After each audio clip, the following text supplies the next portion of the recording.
Avec ou sans parure, avec Mehdi Touassi.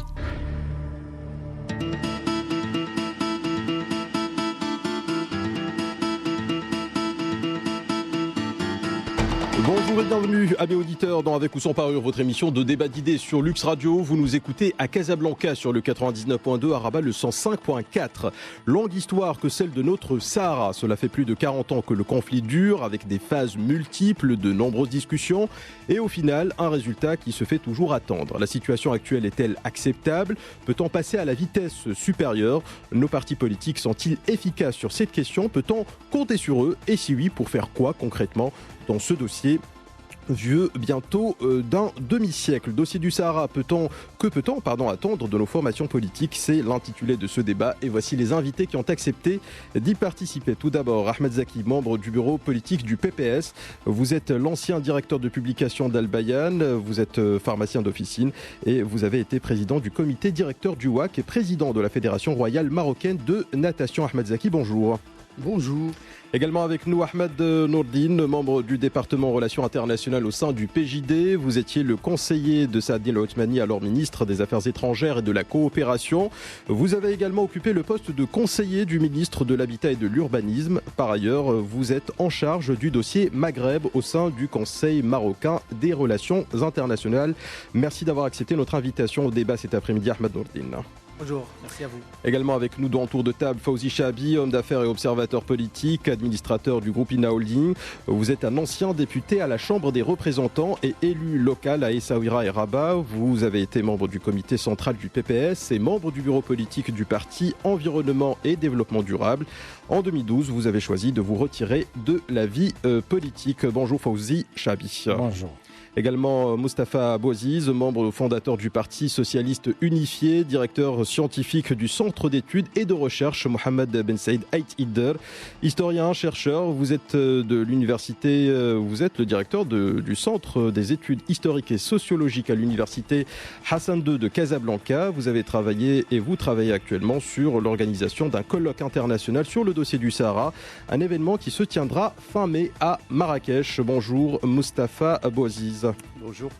Et enfin, Mehdi Ben Saïd, député du parti Authenticité et Modernité, président de la Commission des Affaires étrangères, des Affaires islamiques et des MRE au Parlement. Vous êtes à la tête de cette commission depuis 2014, président de l'Union des jeunes parlementaires africains. Vous êtes aussi membre de l'Assemblée parlementaire du Conseil de l'Europe. Bienvenue et bonjour Mehdi Ben Saïd. Bonjour. Tout de suite, l'édito préparé par la rédaction se retrouve bien sûr juste après pour vos réactions. Plus que jamais, le dossier du Sahara est la priorité des priorités du Maroc. Tous les efforts diplomatiques sont déployés et le Maroc a radicalement changé de ton et d'approche, passant d'une démarche consensuelle à une démarche plus déterminée, plus ferme dans le fond et dans la forme. Le dernier exemple en date est l'incident déclaré avec le secrétaire général de l'ONU à la suite d'une malheureuse sortie médiatique dans laquelle il a qualifié la présence marocaine dans les provinces du sud du royaume d'occupation.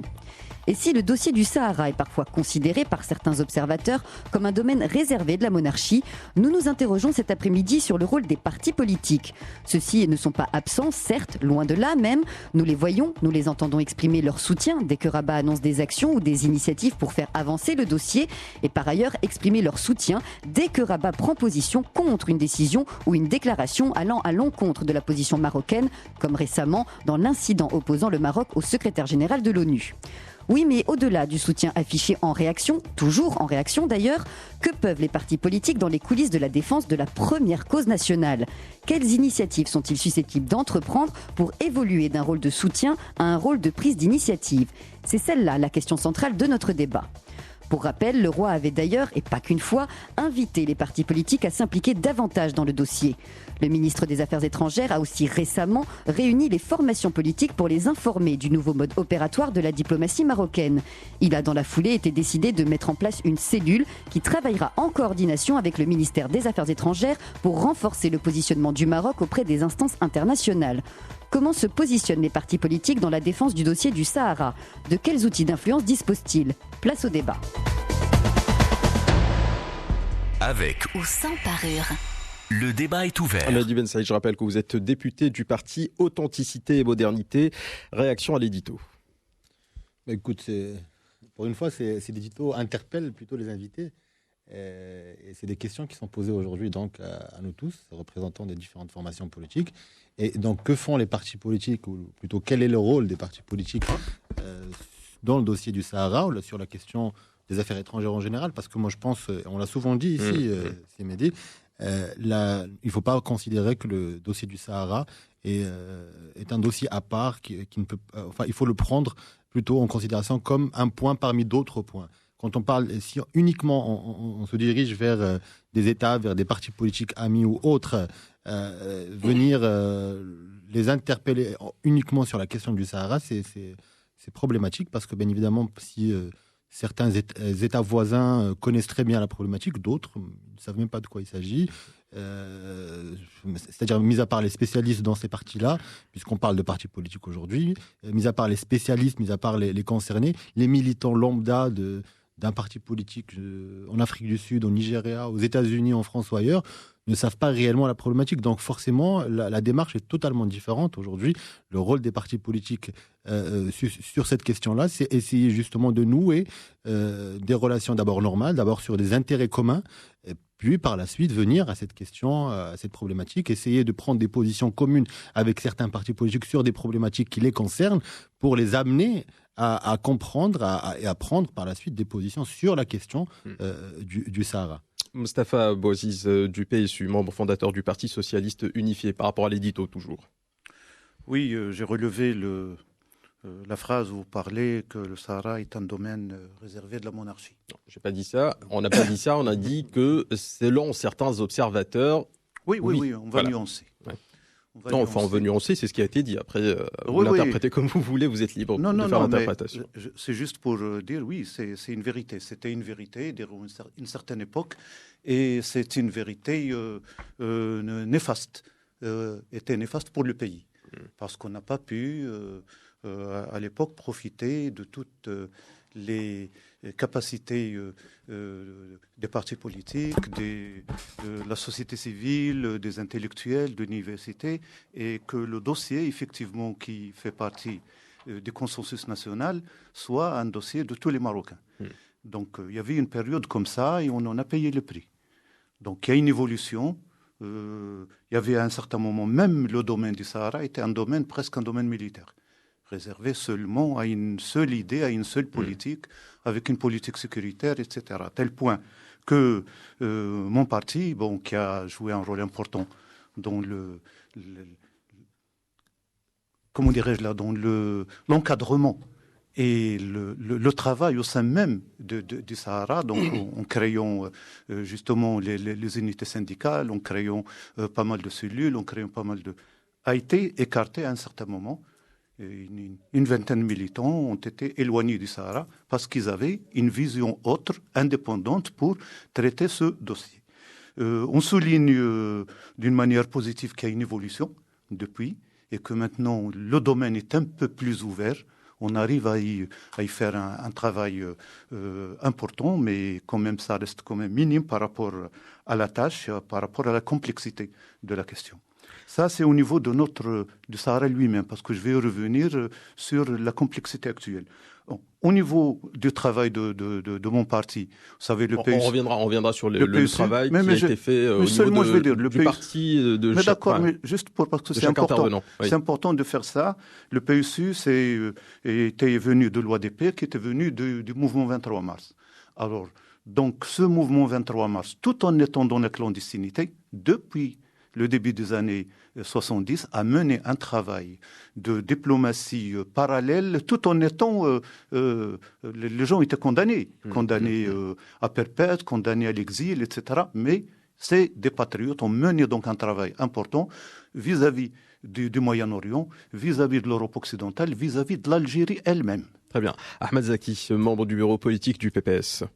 Par rapport à l'édito, toujours. Oui, alors par rapport à l'édito, évidemment, vous soulignez un des aspects de la question nationale en le rattachant aux activités de la diplomatie marocaine, qu'elle soit officielle ou partisane ou parlementaire, ou rattachée à la société civile, mais je pense que l'aspect local est également important parce que la victoire du Maroc, c'est d'abord la victoire sur place avec les populations, de façon à les faire adhérer aux luttes que mène le pays. Et je pense que cet aspect est très important et il conditionne en particulier toutes les évolutions qu'on a vues jusqu'à présent.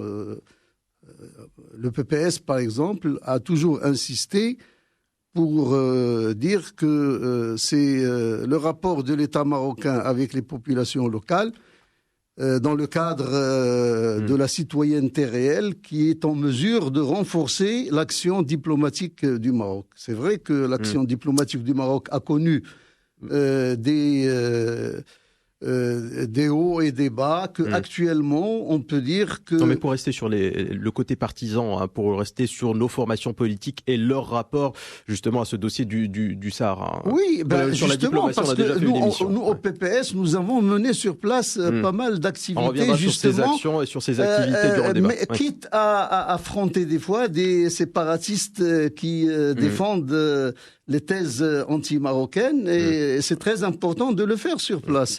Ahmed Bien Nourdine. entendu, pour le reste, l'activité diplomatique des partis, nous avons beaucoup de rapports avec les forces dans divers pays, et nous ne manquons pas de souligner l'importance pour le Maroc. On reviendra sur ça tout à l'heure durant le débat.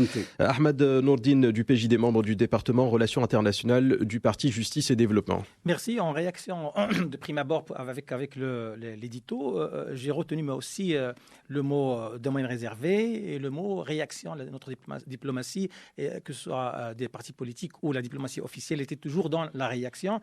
Mais à vrai dire, c'était une réalité. Avant le gouvernement d'alternance, il y avait je dirais même que ce sujet du Sahara était presque un tabou par rapport à la scène politique, et sur lequel les partis politiques ne s'approchaient pas dans la gestion, je dirais. Mais heureusement, aujourd'hui, on s'invite, et tout le monde s'invite, les partis politiques s'invitent à s'investir pour la défense de cette cause. C'est justement le souffle politique qui est venu avec le gouvernement d'alternance. Et il faudrait peut-être le souligner et le rappeler que la vague des pays qui ont commencé à retirer la reconnaissance de la pseudo-race fantomatique, ça a connu le commencement, les débuts, avec le gouvernement d'alternance et l'immiscement des partis politiques. Donc à partir de 1998, pour vous, il y a eu un changement. Il y a eu un changement parce que justement les partis ont pris en charge, parce qu'il y avait une doctrine d'État qui voulait que ce dossier était réservé à l'État, que ce soit le MAC, le ministère des Affaires étrangères, ou les services en charge de ce dossier. Mais maintenant, tout le monde est convaincu que les partis politiques ont une grande plus-value. Tout le monde, l'État, les services, les partis politiques et tous les acteurs politiques. Parce que peut-être on viendrait tout à l'heure, le cas de Suède était flagrant. L'État s'est retrouvé devant le mur et qu'il y avait une impasse et qu'il fallait l'intervention des partis politiques pour justement baliser ce terrain d'entente entre la thèse marocaine qui défend l'intégrité territoriale et l'unité de notre patrie contre l'antithèse séparatiste appuyée par le régime militaro-algérien. Fawzi Chabi, homme d'affaires et observateur politique. Bien, moi je suis tout à fait d'accord avec ce qui a été dit dans l'édito. C'est vrai que les partis ont été présents, absents. On a constaté ça, ou une présence, si vous voulez, relative. Maintenant, le rôle que devront jouer les partis politiques devient maintenant indispensable, nécessaire. C'est vrai que les choses ont pris une autre tournure. L'affaire du Sahara était politique fermée, c'est-à-dire le gouvernement ou l'État marocain avec l'ONU, c'était ça, et bien sûr le Polisario.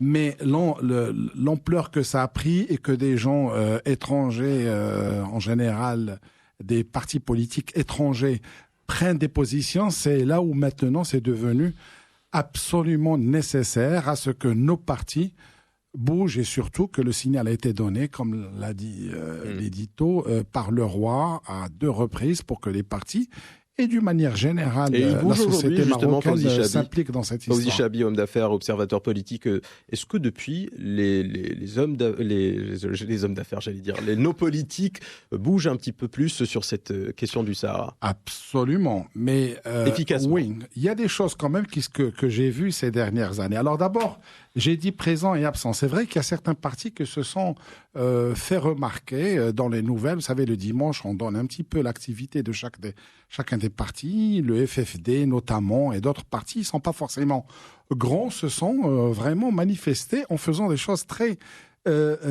pertinentes, des actions pour un petit peu travailler dans le bon sens cette histoire du Sahara. Je parle du FFD, mais il y en a eu d'autres, mais il y a des gens qui ont réellement travaillé. Ce qu'on a vu, c'est pour la première fois, je pense, l'histoire des gouvernements marocains. Le ministre, à l'époque, c'était Saadil Atmani qui avait invité tous les partis politiques. J'étais moi-même, comme j'étais vice-président du parti où j'étais moi-même, j'ai siégé à cette grande réunion dans laquelle le ministre donc nous apportait ce qu'il y avait de nouveau. Ça s'est jamais vu. 2012. C'est-à-dire que les partis politiques ne savaient que dans les couloirs ce qui se passait. Mais il faut dire attention, c'est pas pour défendre l'État marocain ni encore moins les partis politiques, mais c'est vrai qu'à l'époque l'affaire du Sahara était, si vous voulez, l'affaire entre les mains de quelques personnes. C'était pas vraiment nécessaire. On aura l'occasion tout à l'heure, j'espère, d'expliquer ce que c'est que cette histoire du Sahara et qu'en fait elle est bassement politique plus qu'autre chose. Hein. C'est-à-dire l'affaire, le Sahara est évidemment marocain, mais bien sûr quand des partis politiques ou des groupuscules, genre de ce qu'on a vu ce matin, qui ont été renvoyés chez eux, s'y mettent pour des histoires de fric ou alors même, je veux dire, des pseudo droits de l'homme, etc. Là, il faut absolument que tous nos partis Ouais. Et vous me posez une ouais. question, moi je me souviens, les partis politiques sont capables de danser. La preuve, la question palestinienne, elle est toujours, bien sûr, dans les partis d'opposition. Elle est toujours la première affaire, comme si c'était même une affaire plus importante que l'affaire du Sahara. Alors que les Palestiniens, jamais, à aujourd'hui, n'ont jamais montré leur vrai point de vue sur le Sahara marocain. Jamais. Et moi, je suis pour qu'on arrête toute aide à ces personnes-là. Bien sûr, je suis pro-palestinien, je suis contre l'occupation israélienne, mais je suis désolé. Mais ce que je voudrais dire, c'est que des partis politiques marocains ont toujours brandi, pendant leur congrès, par exemple, le drapeau palestinien, mais il n'a jamais été réellement question. Et on invitait des personnalités étrangères et on faisait des longs discours pour prouver la palestinianité ou l'arabité de la Palestine, mais on n'a jamais fait ça pour le Sahara marocain. Ouais. Alors Mehdi Ben Saïd du PAM n'est pas tellement d'accord avec vous, il me semble, député Authenticité, Modernité, président de la Commission des Affaires étrangères. Vous voulez peut-être réagir à ce qu'a dit Fawzi Chabi? Oui, bien sûr. Écoutez, on ne peut pas parler de la question palestinienne et laisser dire ce genre de choses. La question de la Palestine, au-delà de la symbolique qu'elle représente pour les Marocains et les Marocaines, et ce n'est pas une question d'arabité ou pas d'arabité, c'est une question d'existence. On ne peut pas demander même à un État qui se bat pour exister de venir aujourd'hui soutenir un État historiquement présent qui est le Maroc. Donc c'est plutôt à nous de soutenir la Palestine, et peu importe. Là, il ne s'agit plus encore une fois, il n'y a pas de couleur politique ou pas. C'est une question uniquement de soutien à un peuple qui est en train de souffrir. Un point, c'est tout. Et j'aimerais rajouter. Moi, j'ai assisté, pour fermer la parenthèse. Bon, c'est pas tellement le sujet. Pour fermer la parenthèse, beaucoup de Palestiniens soutiennent, mais vraiment soutiennent la marocanité du Sahara. Et je les ai vus faire, notamment dans beaucoup de rendez-vous, dans beaucoup de forums interparlementaires, notamment, où les Palestiniens soutenaient le Maroc avec toute la symbolique que ça représente. Fawzi Chabi, mais s'il vous plaît, très rapidement, puisque la Palestine, c'est pas le sujet. Alors, j'ai dit les partis qui sont dans l'opposition. C'est le cas donc, de ce qu'on vient d'entendre. Donc, c'est une preuve que ce que j'ai dit est vrai. Je n'ai jamais dit que les Palestiniens ne soutenaient pas. Je dis que jamais la Palestine n'a, de manière ouverte et claire et franche, tranché sur l'histoire du Sahara. Elle est toujours restée réservée. On ne sait jamais, les Algériens, machin.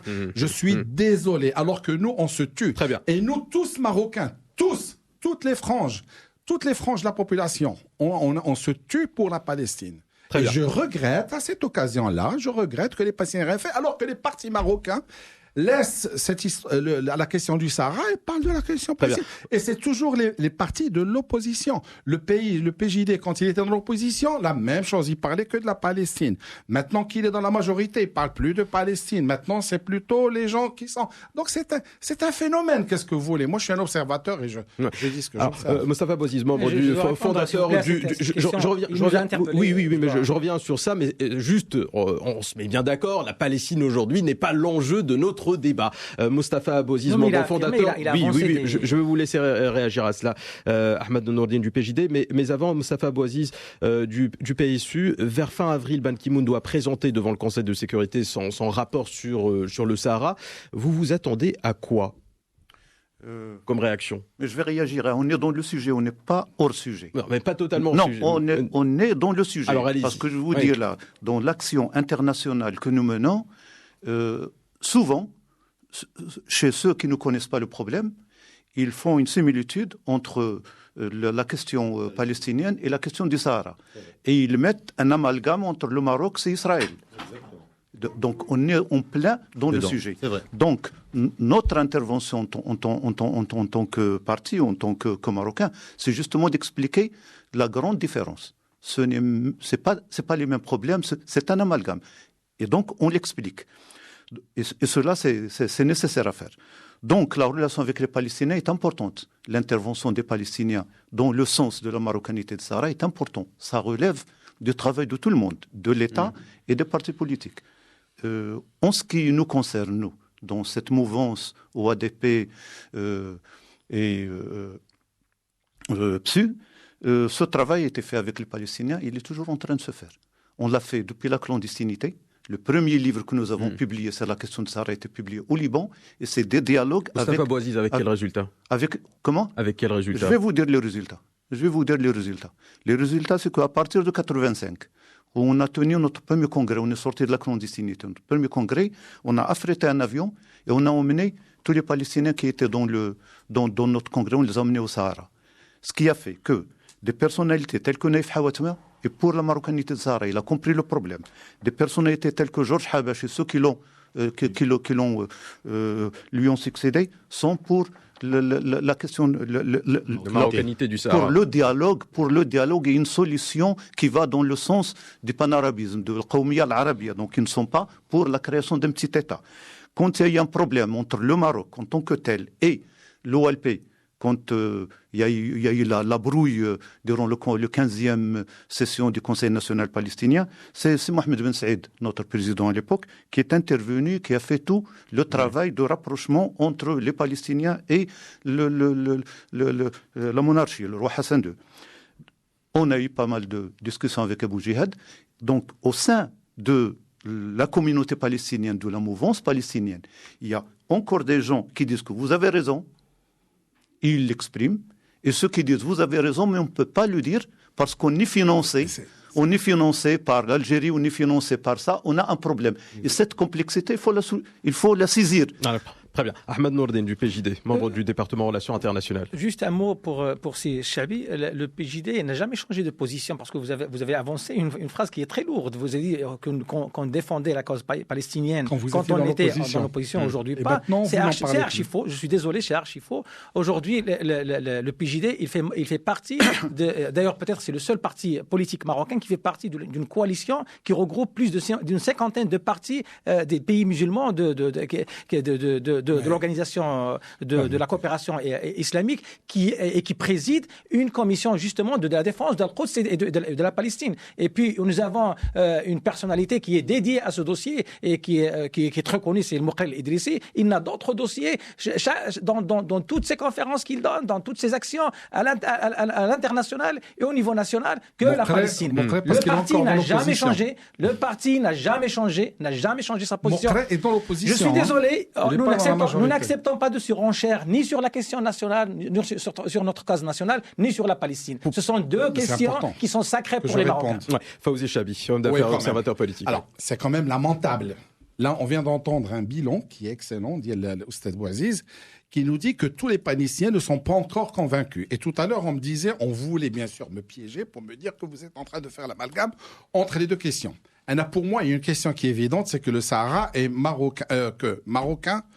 Madame, c'est l'histoire, c'est comme vous la connaissez mieux que moi, que Israël occupe la Palestine. Qu'elle occupe la Palestine, ça y a absolument rien à dire. Zama Ban Ki-moon aurait dit ça serait passé comme une lettre à la poste. Malgré ça, on est en train de dire, on est en train de s'efforcer de faire ce qu'il faut pour que les Palestiniens nous aident. Écoutez, c'est pas à moi qu'on va venir me dire qu'il faudrait, ou là que vous n'êtes contre les Palestiniens. D'abord, je m'en fous, à l'heure qu'il est, franchement. Ce qui m'intéresse d'abord, c'est le Sahara. Je regrette que nos partis soient encore à ce niveau-là, en train de dire, je vais un jour convaincre les Palestiniens qui sont pas arrivés à convaincre le monde de leur question. J'ai un qui, eux, officiellement, refusent encore officiellement de dire, c'est simple, ils doivent choisir entre nous et l'Algérie, parce que il faut appeler les choses par leur nom. Il faut qu'ils choisissent politiquement. D'abord, je vous parle politiquement dans le fond de la chose. Je sais ce qui se passe dans la tête des responsables. Le chef de l'autorité palestinienne doit s'exprimer sur la question. Je suis désolé. Le Maroc s'est tué pour la Palestine. Il s'est tué pour la Palestine. Donc il ne faut pas. De Sa Majesté sur la marocanité du Sahara. Moi, je veux le peuple et le Parlement et l'autorité palestinienne qui disent que le Sahara est marocain. Je suis désolé. Ce que disait tout à l'heure, là, c'est pas dans le truc. J'ai révélé un phénomène. Avant vous, c'était les gars de gauche, socialistes, PPS, qui, quand ils étaient en opposition, quand ils étaient, comme eux d'ailleurs, qui n'ont rien à voir avec la gauche, c'est un phénomène de mode. C'est une réalité. Tous les Marocains sont... Un jour, ils ont dû mettre le machin dialogue, mais réunir dans un salon très feutré. Les gens, ils parlaient de la Palestine. C'est une règle, Adna, c'est une habitude. Ouais.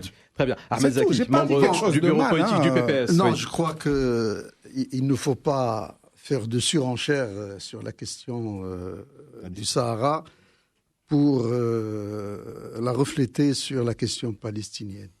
Les partis politiques marocains soutiennent sans réserve la lutte du peuple palestinien sans contrepartie. Exactement. On ne cherche pas la contrepartie. Très bien. Par contre, ce que l'on sait, c'est que nos amis palestiniens, dans tous les cénacles internationaux, donnent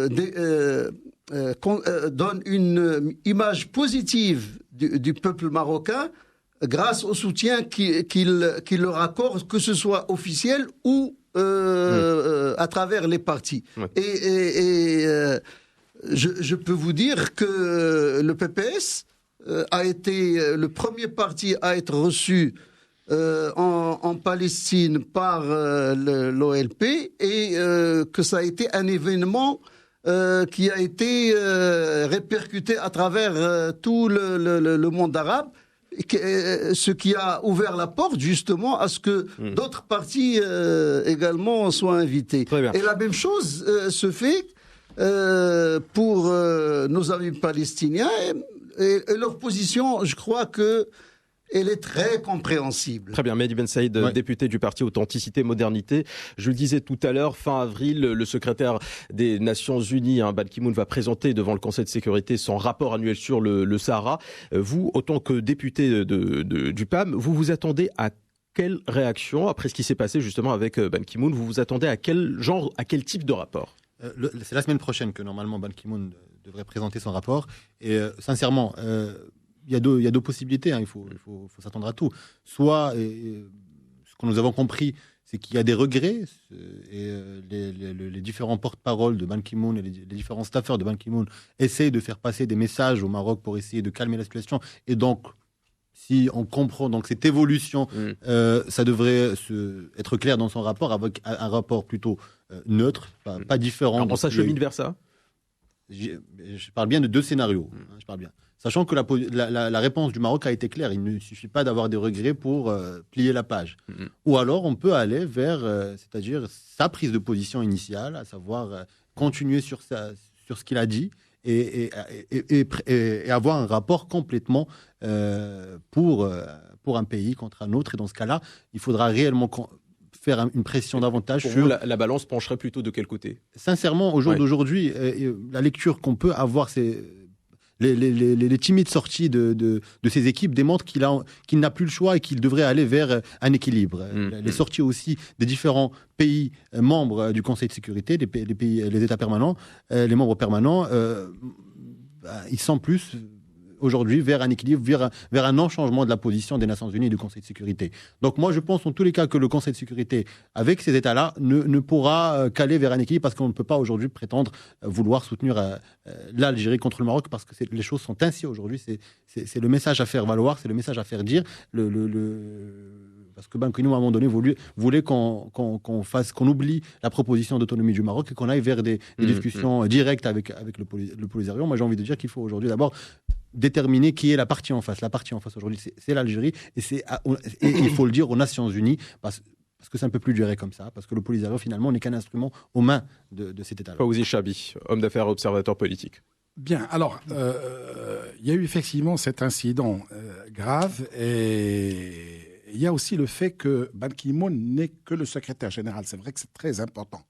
Mais ce qui nous importe, nous, c'est le Conseil de sécurité, ce qu'il va voter. Ban Ki-moon a bien sûr son poids, il a son mot à dire, mais à la fin, il va nous rapporter ce que le rapport que le Conseil aura validé, le Conseil de sécurité aura validé. Anna, franchement, je suis pas politique, je suis pas décisionnaire, heureusement vous allez me dire, mais Anna, je pense que d'une manière générale, le Maroc doit être très sévère dans cette histoire. Moi, je pense que c'est cette gentillesse, c'est cette manière de trop faire confiance aux gens qui nous a carrément mené.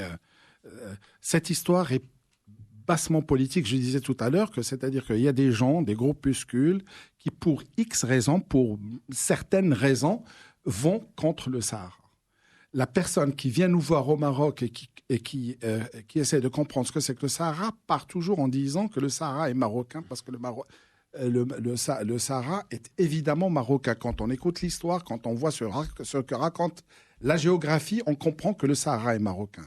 Donc il ne faut pas se fier. C'est vrai que jamais le secrétaire général n'aurait dû dire ça. Tout le monde le sait, même les gens autour de lui le disent. Moi, sincèrement, j'ai très peu de confiance en ce monsieur, malgré que certainement il a dû regretter sans jamais le déclarer. On n'a jamais insisté. Il fallait qu'on insiste pour qu'il dise, pour qu'il regrette, parce qu'il y a ce qu'on appelle filtrat lisan. Ça peut lui être arrivé comme il peut l'avoir dit de manière expresse. Excusez-moi, je termine juste ma phrase. Donc, moi, je pense que je n'ai plus confiance. Quel que soit le rapport de ce qui va sortir la semaine prochaine, moi, je pense que les Marocains doivent compter sur eux-mêmes. Autour de notre monarque, nous devons absolument devenir sévères et intraitables. Parce qu'Israël occupe de manière injuste la Palestine et vous avez vu, tout le monde se la ferme. Mostafa Bouaziz, PSU. Oui, pardon. Oui, il s'énerve un petit peu, notre ami. Au-delà du lapsus de Ban Ki-moon, il y a une vision potentielle qui n'a pas été exprimée.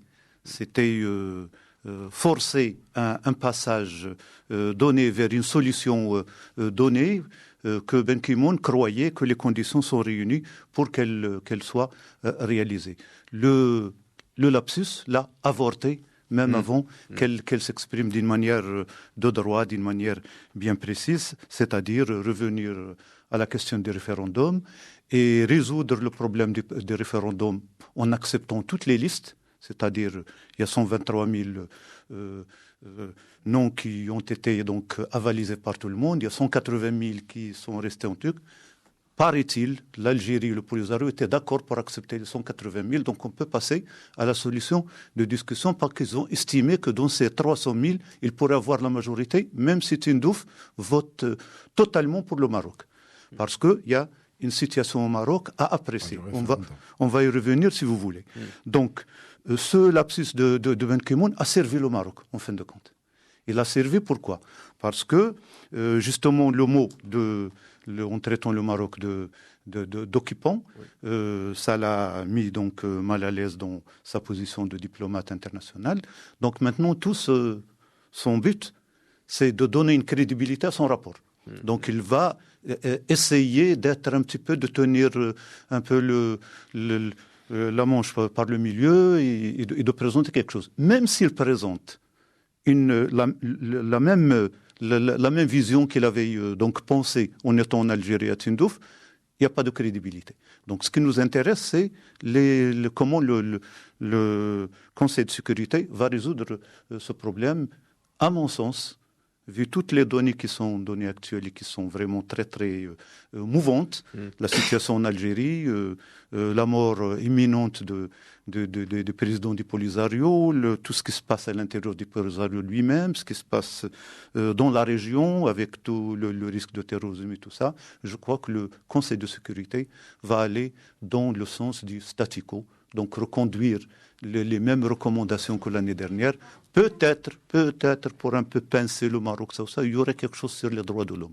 Un petit quelque chose sur les droits de l'homme. Donc, de notre côté ou de mon côté, comme historien et comme analyste, je ne suis pas inquiet sur ce problème-là. Du PSU aussi. Mais attendez, je crois, parce que je représente le Centre Ben Saïd qui est en train de faire une grande initiative depuis une année à préparer tout ça, je crois qu'il faut calmer la colère des Marocains. Il faut agir il faut s'éloigner des réactions épidermiques que fait un petit peu notre diplomatie. Il faut aller vers un travail un peu plus important parce que cet abcès du Sahara est en train d'être vidé. Il y a un peu de violence, un peu de trucs, etc. Mais juste après, les mois qui vont suivre, avril, vont ouvrir la voie à une solution politique qui va prendre du temps, parce que le problème est très complexe. Il y a beaucoup de niveaux de complexité, si vous voulez qu'on en parle, on en parle. Mais il faut aller sortir de l'affrontement Maroc-Algérie et aller dans ce sens qui va gagner la bataille pour aller vers que ce conflit-là a trop duré. Il hypothèque tout l'avenir de la région, surtout nos intérêts stratégiques du Grand Maghreb, même de la région Europe, Maghreb, Afrique subsaharienne, dans le cadre de la mondialisation, et qu'il faut résoudre ce problème le plus tôt possible dans le sens de la négociation, dans le sens de l'équité. C'est un discours qu'on entend depuis déjà un certain nombre d'années, je veux dire, nous on agit du PSU. Nous on agit. Justement, sur l'action des partis politiques, je voudrais, Ahmed Nourdine du PJD, je voudrais vous faire réagir à un article écrit par Brahim Fassil Ferri, président de l'Institut Amadeus, qui écrivait donc il y a 2-3 ans un article Sahara, de la crise à l'opportunité. Et dans cet article-là, il revenait sur le projet de résolution sur la prolongation du mandat de la MINURSO présenté par les États-Unis en avril 2013. Et il disait donc que le Sahara ne connaissait pas de violation massive des droits de l'homme susceptible de justifier cet élargissement du mandat de la MINURSO. Il expliquait un petit peu comment est-ce qu'on devait réagir et si on l'emportait, disait-il, en cas de succès, une profonde réflexion doit être menée sur le plan national en y intégrant l'ensemble des partis politiques, entre guillemets, exsangues sur la question du Sahara. Ça date d'il y a 2-3 ans. Est-ce que ça vous met mal à l'aise par rapport à ce que vous avez dit tout à l'heure ? Vous avez dit que les partis politiques, depuis le gouvernement d'alternance, ont plus d'aptitude, en tout cas, à s'ingérer ou à s'immiscer ou à prendre en main ce dossier du Sahara. Non, pas du tout. Je pense que l'article ou bien les idées... On peut partir du principe que quand même Brahim Fassil Ferri, en tant que président de l'Institut Amadeus, est bien informé, non ? Oui, il est bien informé. Il dirige un think tank parmi les plus importants au Maroc. J'ai eu Vous êtes d'accord avec ce qu'il a dit ? Vous m'avez dit, est-ce que ça vous pose problème par rapport à ce que... Est-ce que vous êtes d'accord avec ce qu'il a dit déjà ? Pour ce qu'il a dit, la prolongation, justement pour rebondir, faire le lien avec ce qu'a avancé tout à l'heure c'est Bouaziz, c'est que ce qu'on oublie dans cette affaire de Ban Ki-moon, c'est que quand il dit que les partis politiques sont exsangues sur la question du Sahara, vous êtes d'accord avec lui ou pas ? Mais je vais vous répondre. On n'est pas là pour répondre par oui ou non. Non, mais c'était juste pour savoir. Je vous ai dit tout à l'heure que pour répondre à cette question de Ban Ki-moon et le rôle des partis politiques en même temps, qui est la question, Ban Ki-moon, il ne faut pas oublier que son bras droit aujourd'hui au secrétariat général des Nations Unies, c'est Filtman. Et ce Filtman, il avait prononcé devant l'ex-ministre des Affaires étrangères, Yassir Othmani, lors du dialogue stratégique aux États-Unis, en présence de Mme Clinton, que lorsque Dr Othmani il avait défendu la thèse d'appuyer la proposition marocaine pour évacuer les camps de Tindouf, Lui, il avait répliqué, Mme Clinton avait apprécié, il a adhéré à l'idée, et il a même avancé que nous allons exercer des pressions pour aller dans ce sens. M. Feltman, il a pris la parole en pleine séance pour dire que c'est une question politique. Soulignez bien que c'est une question politique et on ne doit pas la mélanger avec le processus qui est en cours aux Nations Unies, comme si c'était ce processus autre chose que politique. Feltman, il y a un courant dans l'administration, et ce n'est pas nous qui le disons, il y a des centres internationaux, des think tanks internationaux qui disent qu'il y a deux courants au sein de l'administration américaine. Ouais. Il y a le courant du Pentagone qui est pro-marocain parce qu'ils avancent des arguments comme quoi le Maroc a toujours été un allié depuis la guerre froide, au moment où l'Algérie était avec le clan de l'Union soviétique et l'Europe de l'Est, et le Maroc continue toujours à apporter son soutien dans les efforts dans la guerre contre le terrorisme en Europe, aux États-Unis et partout, et en Afrique, etc. Et il y a le courant qui est celui, il faut le dire, mis à part Mme Clinton peut-être et un cercle restreint, il y a le courant des démocrates au sein de l'administration. Courant Kennedy. Le courant Kennedy qui est représenté justement par la fondation Kennedy et tout ce qui va autour. Et Ross et Feltman et aussi même Baker étaient dans cette tendance de tordre la main au Maroc pour aller vers une solution peut-être qui fera plaisir aux séparatistes et à l'Algérie. Et dans tout cela, il ne faut pas manquer qu'un secrétaire général d'ONU ne peut pas commettre comme ça, à la fin de son mandat, une erreur ou je dirais, un lapsus. Non, mais Ahmed, vous pouvez continuer comme vous voulez, mais ça ne répond pas à la question, on est bien d'accord. Oui, mais je devrais réagir par rapport à la première question initiale. Mais pour revenir à votre question, les partis politiques... Non, est-ce que vous êtes d'accord avec Brahim Fassiferi, président de l'Institut Amadeus, lorsqu'il dit que les partis politiques sont exempts sur la question du Sahara? Les partis politiques ne sont pas exempts, je suis désolé. Donc vous n'êtes pas d'accord avec lui? Oui, les partis politiques ont toujours joué un rôle primordial. D'ailleurs, j'avais peut-être listé tout à l'heure s'il y avait une occasion.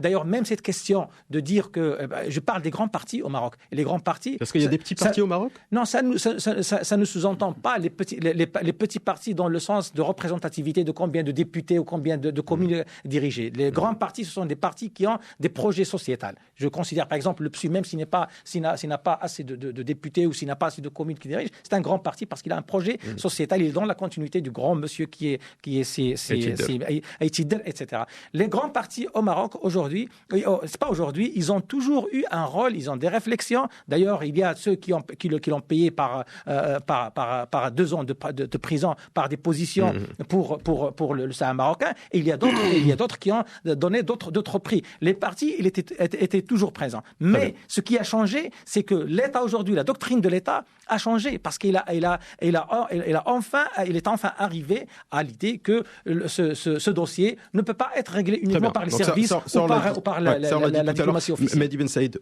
par rapport justement à ce qui a été écrit par justement le président du Centre Amadeus ou le président de l'Institut Amadeus, vous êtes d'accord ou pas? Exemple sur la question du Sahara, les partis politiques. Non, il faut bien comprendre... Ça, c'est récent, hein, c'est 2-3 ans. Non, il faut bien comprendre que le rôle des partis politiques a évolué avec l'évolution même des relations internationales et l'évolution de la diplomatie dans le monde. Auparavant, la diplomatie ou les relations internationales étaient uniquement du domaine réservé du chef d'État, et ça, pas uniquement au Maroc, mais partout dans le monde. Aujourd'hui, il y a une démocratisation de la diplomatie dans certains pays, notamment dans les pays d'Europe du Nord, en Europe en général, et aussi certains pays, certains États en dehors de l'Europe. Donc aujourd'hui, finalement, quand il y a une démocratisation et que la société civile et les partis politiques jouent un rôle beaucoup plus profond et donc beaucoup plus décisionnel dans les relations internationales, bien évidemment, le Maroc évolue aussi. Il y a une évolution. À l'époque, par exemple, on a parlé du gouvernement d'alternance. À l'époque, il suffisait pour le Premier ministre de l'époque, Sili Yousfi, de rentrer en contact avec des leaders comme par exemple en Inde, le travail qui a été fait en Inde, pour que la position d'un État change, sachant que l'Inde est un État quand même démocratique et qui a aussi des militants, etc. Mais ces décisions se prenaient au niveau du chef d'État.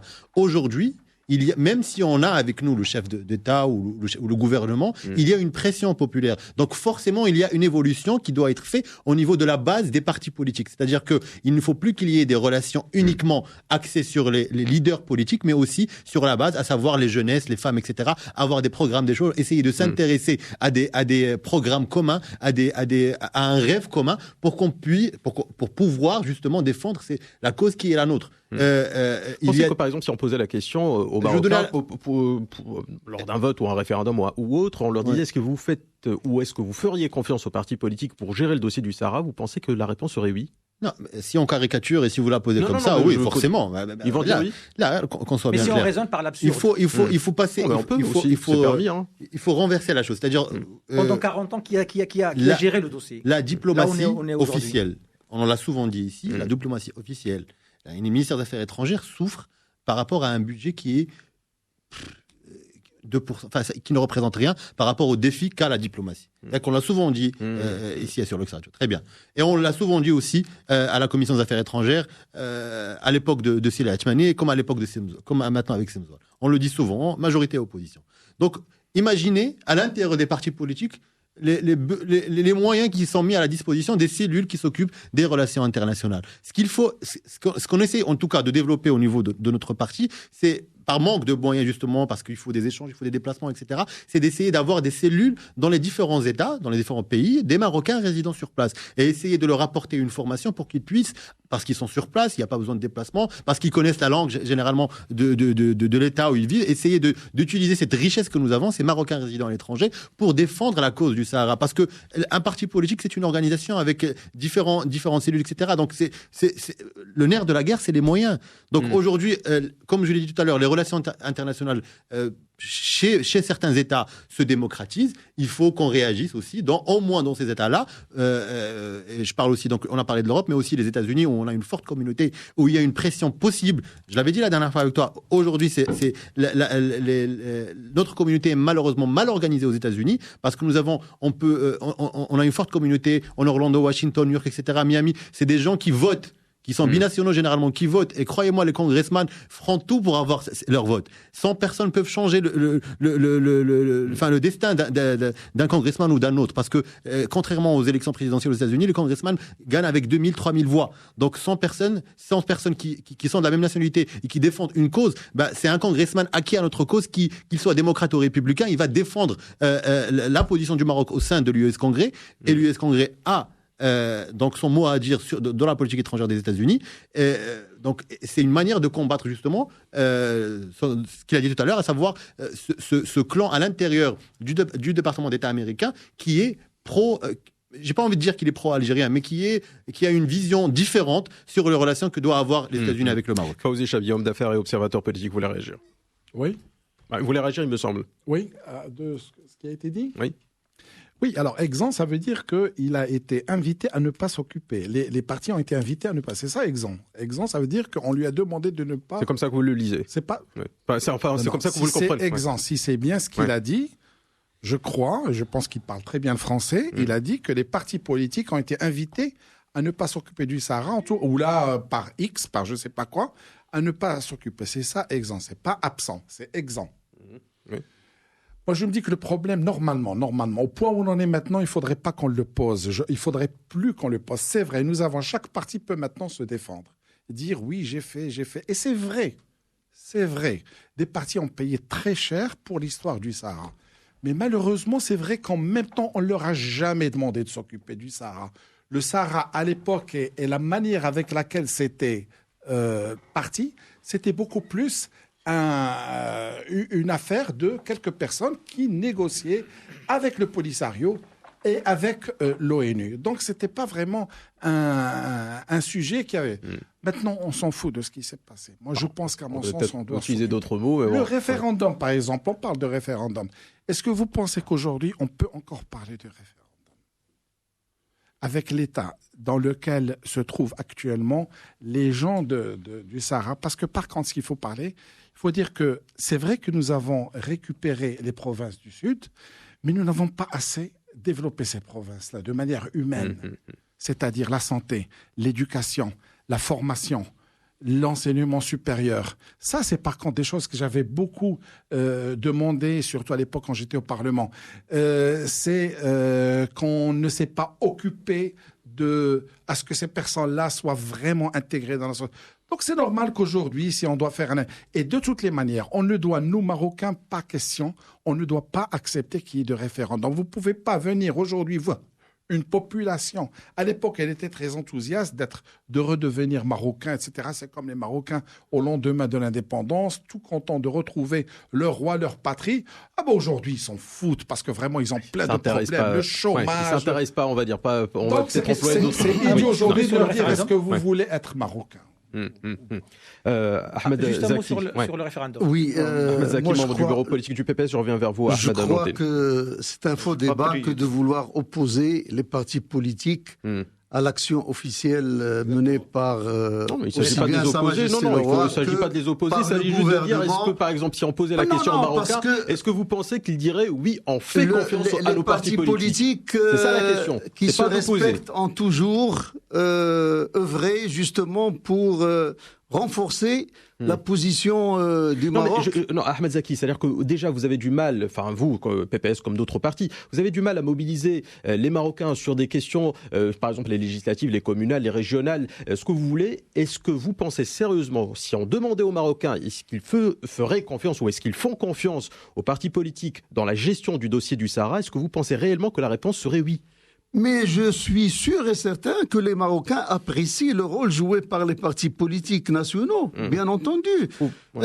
Preuve en est que la délégation qui a été en Suède a reçu un accueil vraiment très favorable et a démontré au peuple marocain l'utilité des partis politiques. C'est un travail qui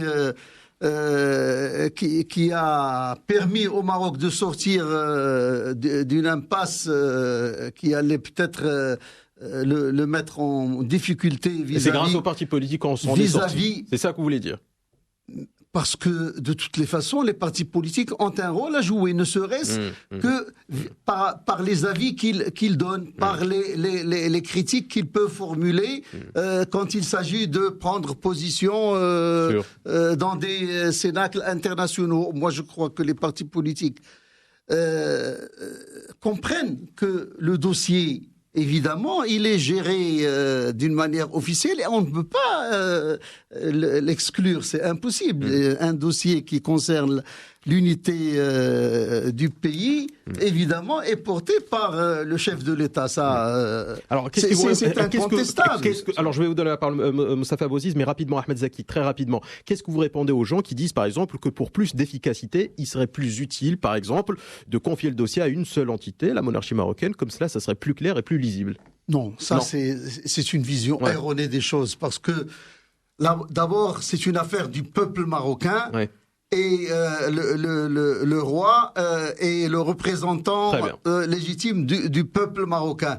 Le peuple marocain est constitué de potentialités dans les partis politiques qui jouent un rôle, comme le Parlement joue un rôle, comme la société civile joue un rôle, et donc automatiquement en même temps, les partis vouloir dissocier les uns des autres, c'est justement la faiblesse de l'Algérie, parce que l'Algérie, le pouvoir algérien est isolé sur la question et le peuple algérien, avec ses partis politiques, ne soutient pas la position officielle du gouvernement algérien. Membre fondateur du Parti Socialiste Unifié, vous voulez réagir? Oui, je m'insurge un petit peu d'une manière, disons, gentille, de mettre dans le même niveau Amadeus et les partis politiques marocains. Ça relève presque de la caricature.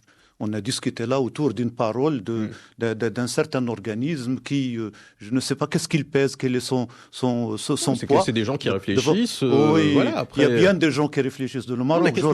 J'aurais bien aimé que vous mettiez là ce qu'a dit Feu Ali Atta, par exemple, ou Mohamed Ben Saïd, ou ce qu'a dit l'Arouia il y a 2 ans. Vous venez de me dire... Non, je ne vous ai pas fait réagir, Moustapha Bouaziz. Non, je vais réagir. Mais si vous voulez, allez-y, faites-le. Non, parce que des fois, le débat est mobilisé par des gens qui ne pèsent rien, alors que... c'est votre avis, on le respecte.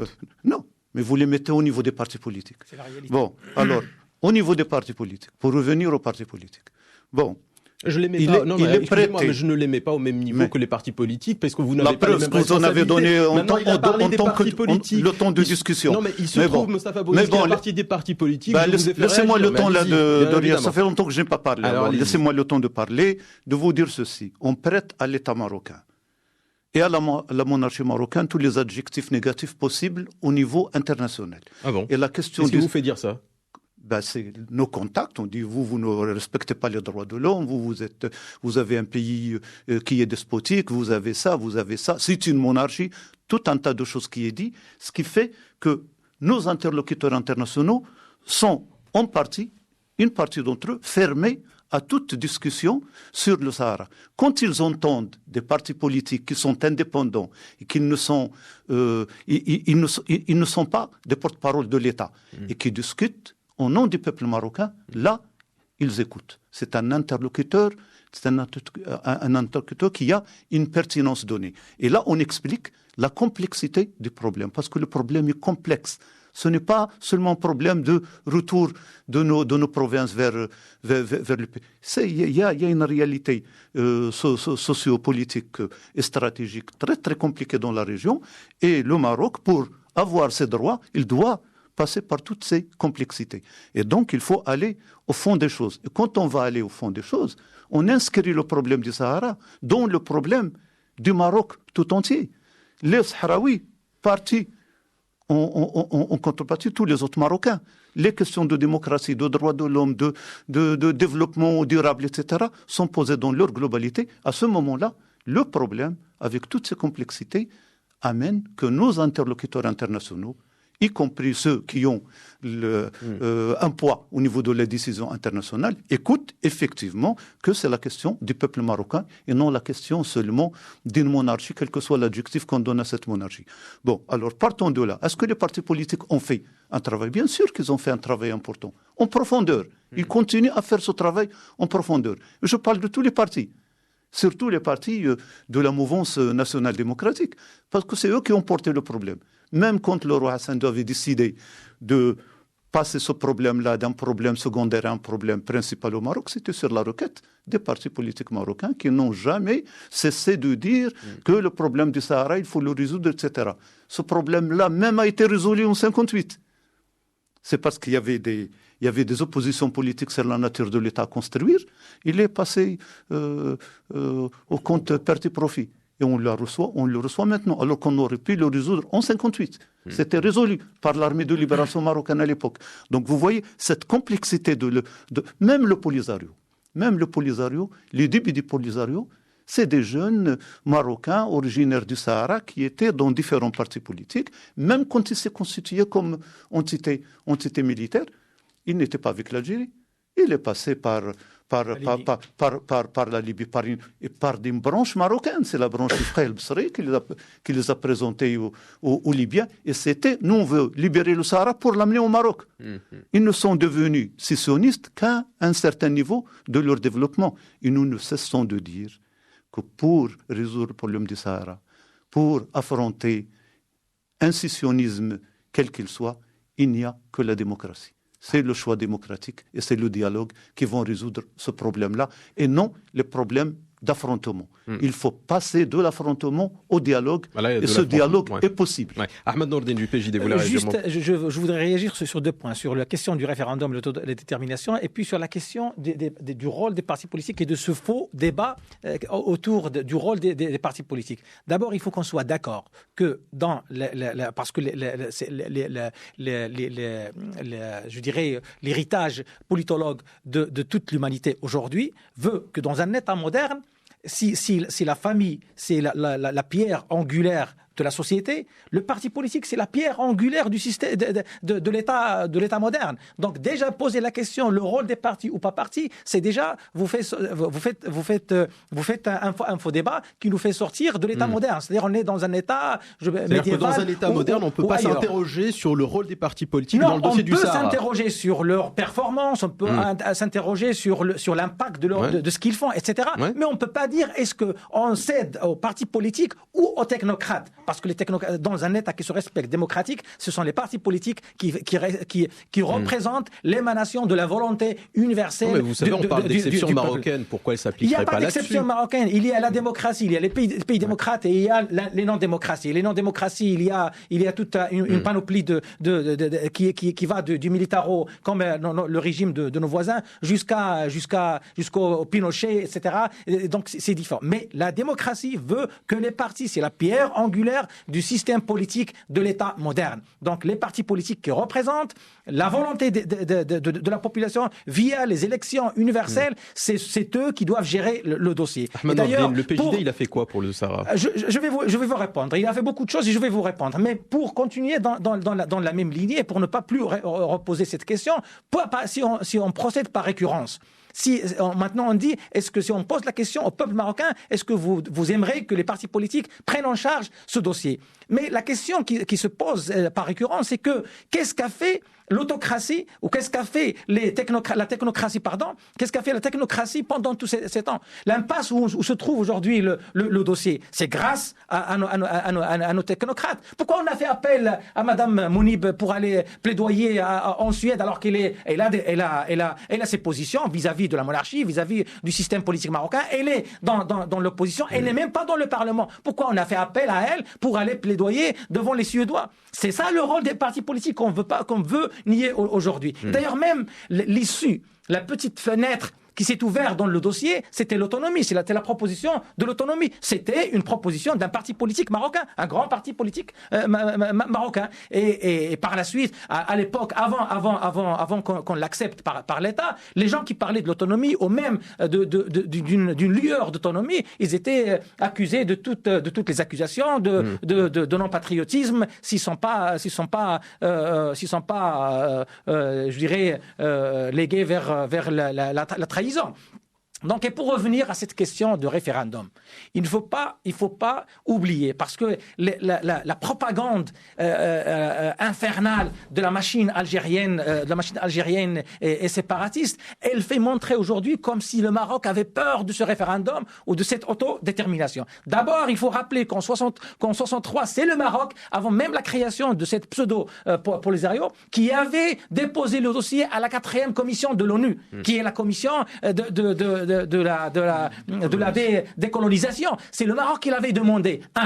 Et il y avait une petite erreur tactique qu'avait commis la diplomatie marocaine en séparant le dossier du Sahara de Sidi Ifni, parce que le dossier était uni. Le Sidi Ifni et le Sahara étaient déposés dans le même dossier à la 4e commission. Mais maintenant, en revenant à l'autodétermination, c'est même le principe de référendum, c'est le Maroc qui l'a proposé en 1981 à l'OUA, à la défunte OUA, l'actuelle Union africaine, qui s'appelait à l'époque l'organisation de l'unité africaine. C'est le Maroc qui l'avait proposé en 81 et il y avait création d'un comité qui allait organiser effectivement ce référendum. Qu'est-ce qui s'est passé en 82? L'Algérie, par des malversations, avec Adam Kodjo qui était le secrétaire général de l'organisation, avec peut-être des pots de vin au-dessous de la table, il avait introduit cet état fantomatique en contradiction avec l'article 4 de la charte de l'OUA, qui stipulait que seuls les États souverains pouvaient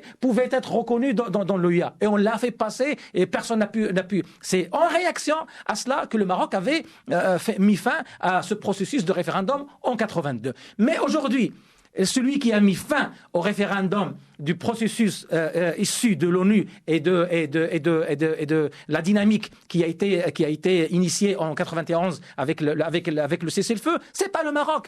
C'est Kofi Annan en 2002. Il a annoncé que le référendum est impossible.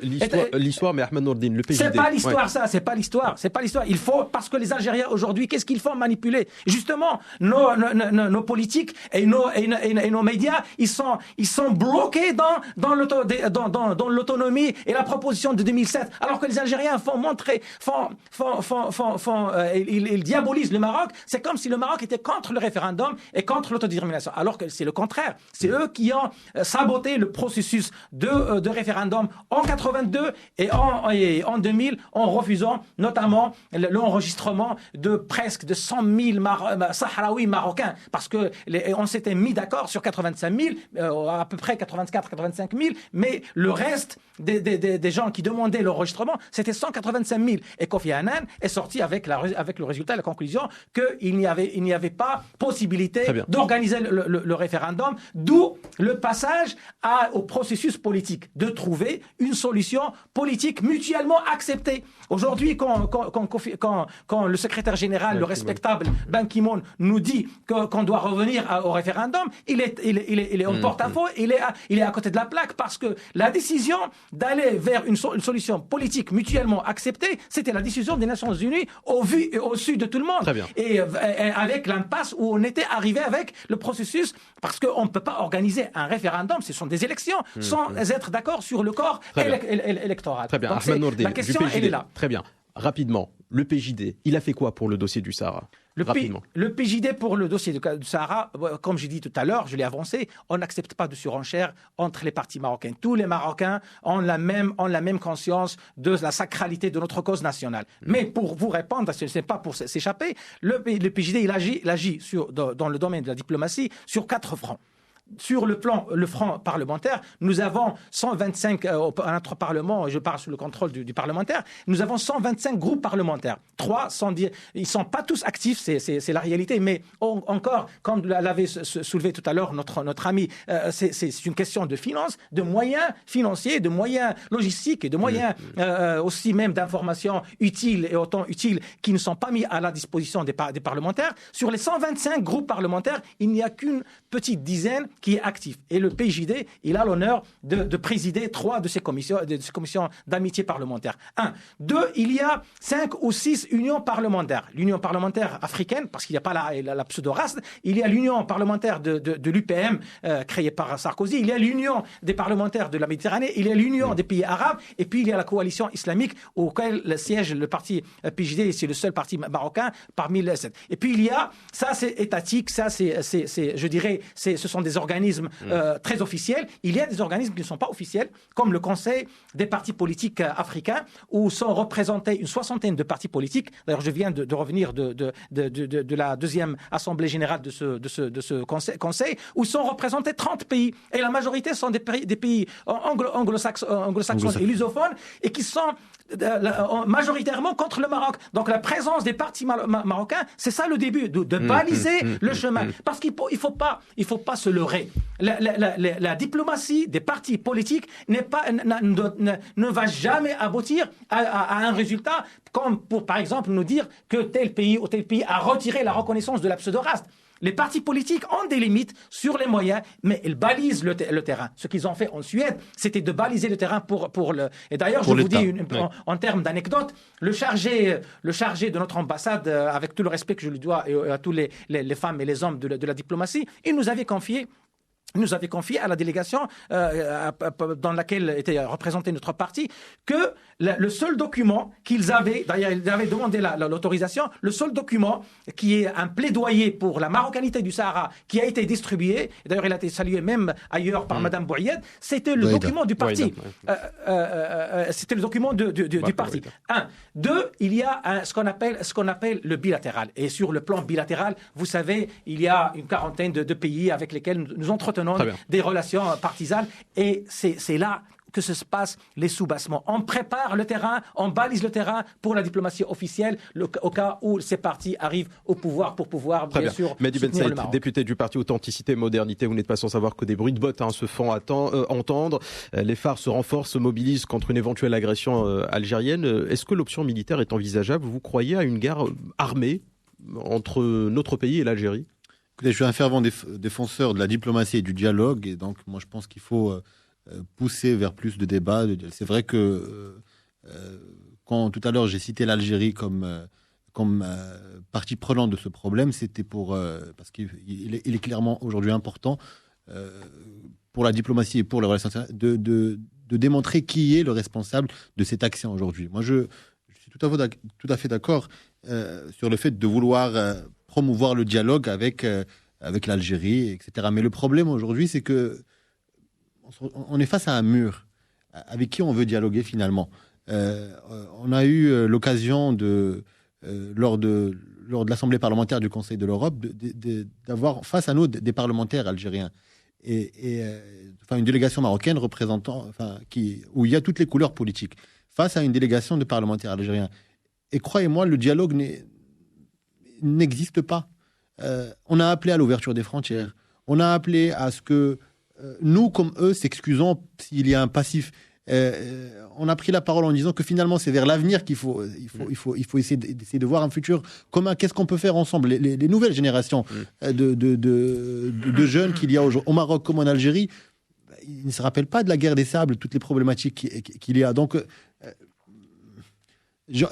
on ne sait pas où est-ce qu'on peut trouver le dialogue. Le dialogue existe, c'est vrai, avec la société civile, avec les partis de l'opposition en Algérie. Mehdi Ben Saïd du PAM, on parle du dialogue, l'entente, on a proposé des choses, les Algériens ne nous ont pas répondu. En même temps, on s'arme de plus en plus. On s'arme lourdement, même côté marocain comme côté algérien.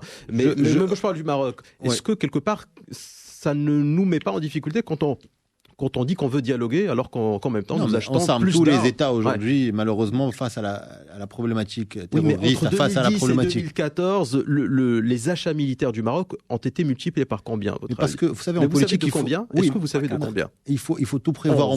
Il faut tout prévoir en politique. D'accord ? On ne peut pas laisser un État voisin, parce que en stratégie politique, il faut tout prévoir, tout est possible, d'accord ? Donc quand on a un État voisin qui avec les moyens qu'il a et qui s'arme de cette manière-là, qu'est-ce que vous voulez qu'on fasse à côté ? Qu'est-ce qu'on peut faire ? Oui, on s'arme à notre niveau, mais vous avez parlé de l'armement qui s'est multiplié par 11. Mais il s'est multiplié par combien à côté ? C'est l'Institut international de recherche sur la paix de Stockholm qui le dit. Et il s'est multiplié par combien à côté ? Et quels sont les moyens qui sont mis à la disposition de la défense nationale algérienne ? Donc, qu'est-ce que vous voulez que on est un peu obligé, on est acculé finalement à adopter cette politique. À la fois de la main tendue et en même temps, ce qu'il faut surtout retenir, c'est que peu importe l'évolution de nos armements au Maroc, le débat, le dialogue, il y a toujours justement cette main tendue, il y a toujours cette volonté d'ouvrir les frontières, il y a toujours cette volonté de créer un débat avec les partis politiques algériens et aujourd'hui ça existe. Enfin, la société civile algérienne est beaucoup plus ouverte à l'ouverture des frontières et surtout nous l'entendons de temps en temps via la presse algérienne ou autre, elle appelle le gouvernement algérien à dépasser ce problème-là parce qu'il s'estime non concerné par le problème du Sahara. Ouais. Juste avant de passer à Ahmed Zaki, Mostafa Bouazizi du PSU, est-ce que nos alliés au niveau du Conseil de sécurité sont fiables ? Est-ce que vous êtes rassurés quant, par exemple, à la position américaine sur le dossier du Sahara, bien sûr ? Oui, dans les données politiques actuelles, je ne vois pas que le Conseil de sécurité, on minimise le problème encore plus. Exactement. Il ne pourrait pas, pour le moment, ni trancher du côté algérien, ni trancher du côté marocain. C'est pour ça que l'option réaliste qui me paraît, c'est le statu quo. Il y aurait peut-être une petite fléchette. Par rapport aux droits d'homme, vous l'avez dit effectivement tout à l'heure. C'est ça. Donc le problème n'est pas conjoncturel. Le problème est un problème assez long. C'est cette complexité-là qu'il faut résoudre par le dialogue, par un travail assidu, par un travail de longue haleine fait par l'État. Et aujourd'hui, par exemple, quand vous voyez la situation économique et financière de l'Algérie, est-ce que ça vous rassure quant à leur soutien au Polisario ? Mais bien sûr, moi je vais vous dire ce que nous avons fait dernièrement dans le centre Ben Saïd en préparant ce colloque qui va se tenir à Marrakech en fin mai et c'est un colloque où toutes les parties devront assister, à commencer par le Polisario, l'Algérie, la Tunisie, la Mauritanie, l'ONU. Vous invitez le Polisario ? Oui, c'est ce que je refusé. Mais attendez, je vais vous dire ce que nous avons fait, si vous voulez avoir des détails. Alors, et avoir la possibilité que peuvent faire des volontés intellectuelles, partisanes, marocaines, s'ils veulent faire du travail. Nous avons porté le dialogue au cœur même de l'Algérie, durant le mois de février, et on a pu contacter toute la société civile, tous les partis politiques, on a forcé la porte du FLN et on les a amenés à dialoguer, ce qui a amené que le ministre des Affaires étrangères algérien était venu nous rendre visite à notre hôtel avec Mohamed Ben Saïd et on a discuté sur... Et la cerise sur le gâteau, si vous voulez, c'est qu'au niveau de la presse algérienne, il y a eu une interview de Mohamed Ben Saïd où il travaille, où il parle de l'Ouali et de tous ces jeunes sahraouis parce que c'est lui qui était responsable de leur scolarité. Quand l'armée de libération les a amenés ici à Casablanca, ils étaient à Dartouzani, dans une maison à Rabat, etc. Et l'Ouali, il a presque élevé, etc. On a mené tout ce truc. Et ça a été publié en Algérie par le journal Liberté. il y a 4-5 ans, un travail comme ça est impossible à faire. Il y a eu donc un débat au sein des Algériens, entre les Algériens, entre eux. Bien sûr, il y a des gens qui ont dit il y a une délégation marocaine qui a piégé les partis algériens, etc. Donc, il y avait La majorité de la presse algérienne. Non, absolument pas. 2 journaux seulement qui ont fait ça, c'est le journal Ouatan et le journal Le Soir. C'est tout. Tous les autres là ont donné un compte rendu positif du travail que nous avons fait. Mais attendez, Oui, bon. le débat est porté au sein de l'État algérien lui-même. Au sein de l'État algérien, il y a une tendance qui est prête à négocier, qui est prête à résoudre le problème. Et Je ne comprends pas pourquoi vous avez invité le Polisario. Mais attendez, on a invité le Polisario. Au sein du Polisario, il y a un grand débat. Il y a toute une branche au sein du Polisario qui voulait assister, qui veut venir. Là, il y a des complications parce que le président est mourant et qu'il y a des... Mais le débat est porté au sein du Polisario lui-même. Mais juste 15 secondes. Mais attendez, Moustapha Bouaziz, 15 secondes. Moustapha Bouaziz, lorsque vous savez par exemple que le Bureau central d'investigation judiciaire, le BCIG, qui relève donc de la DGST, a démantelé une cellule terroriste en lien avec l'organisation Daesh, qui œuvrait justement avec le Polisario par rapport à des combattants qu'ils envoient vers la Syrie et vers l'Irak, est-ce que s'asseoir avec finalement des terroristes ne vous dérange pas? Non, regardez. Ce que nous avons dit, je vais le répéter en 2 mots. On n'a pas envoyé d'invitation à la République arabe sahraoui parce qu'on considère qu'elle fait partie du problème. Mais le Polisario, pour nous, c'est une tendance politique qui a toute sa place au Maroc. Elle fait partie de la solution. Certes, c'est aussi une complexité. Même ceux qu'on traite comme étant les Polisario de l'intérieur, c'est une autre branche. C'est cette complexité-là qu'il faut donc l'investir avec sérénité, avec force, que notre cause est une cause juste, et avec surtout tout ce que nous avons porté comme fibre patriotique, comme amour pour notre pays et pour la région et pour la paix dans le monde. Ce que vous avez dit au niveau de l'armement, c'est vrai. Il y a un danger que toute la région bascule dans le chaos et que le cas libyen devient un cas généralisé. L'implosion en Algérie est possible, on ne la veut pas, on ne la souhaite pas, mais elle peut. Et si l'Algérie implose, le Maroc serait en danger. Donc, pour aller vers la paix, et c'est pour ça qu'il faut voir tous les acteurs régionaux, internationaux, etc., le problème est grave. Le problème est grave. Donc, on vous dit, nous, on a fait ce travail-là au niveau de la Tunisie, où tous les Tunisiens sont d'accord avec nous, à commencer par la présidence de la République et tout le reste. On a fait en Mauritanie, on a fait en Europe. Pourquoi en Europe? Parce que les partis de gauche d'Europe ont leur cœur avec le Polisario et l'Algérie. On en a retourné pas mal. On est allé en Espagne, au Portugal, en France, en Belgique, en Hollande, en Allemagne. Même en Turquie, on a fait du travail. Et les dernières en Espagne, c'est-à-dire que par exemple, vous avez réussi à convaincre Podemos? On a commencé et on va y retourner bientôt, la semaine prochaine. On va y retourner, le Portugal aussi. On a fait un travail en Amérique latine. Et tout ce beau monde-là, en Afrique subsaharienne, va se retrouver, Inch'Allah, à Marrakech. Il va y avoir un débat serein, avec Polisario officiel ou non, mais il va y avoir un débat serein avec une grande présence algérienne. Ahmed Zaki, du PPS, membre du bureau politique du Parti du Progrès du Socialisme. Quand vous voyez aujourd'hui les finances du pays, de l'Algérie, quand vous voyez les finances de ce pays-là, est-ce que ça vous rassure quant à leur soutien au Polisario et au financement de ce groupe séparatiste?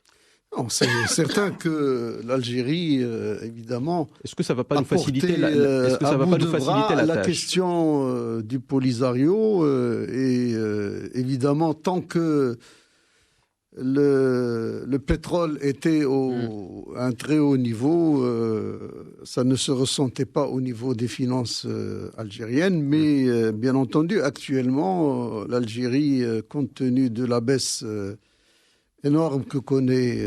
ça va nous faciliter la tâche? Le pétrole, non, ça pose un problème au peuple algérien, parce que le peuple algérien, non, mais dans la négociation par rapport justement au dossier du Sahara, qui on demande de faire des sacrifices avec de nouvelles augmentations des produits de première nécessité, avec éventuellement des augmentations d'impôts, va demander des comptes.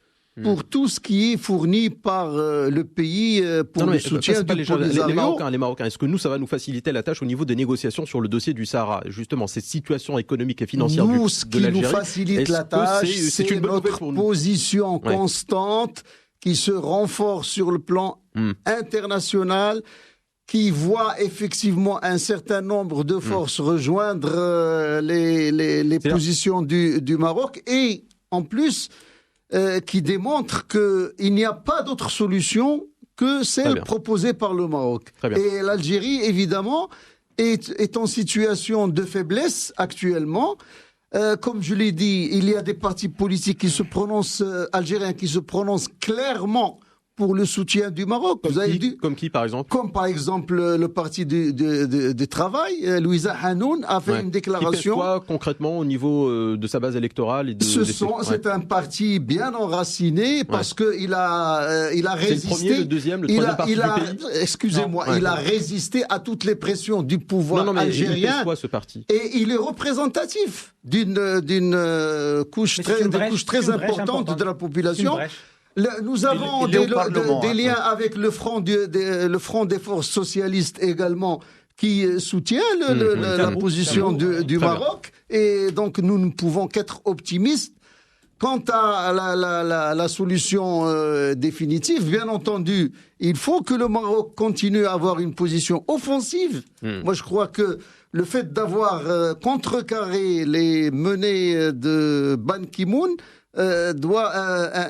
indique au Maroc que chaque fois qu'il prend une position offensive, il arrive à faire reculer les adversaires de notre intégrité territoriale. Ahmad Nourdine du PJD, est-ce qu'on peut en demander davantage pour, comme soutien en tout cas par rapport à l'Espagne, la France, pour sortir de ces formules diplomatiques qui consistent à dire, par exemple, le plan présenté par le Maroc est une base sérieuse et crédible pour une solution négociée? Est-ce qu'on peut demander plus à l'Espagne et à la France, par exemple?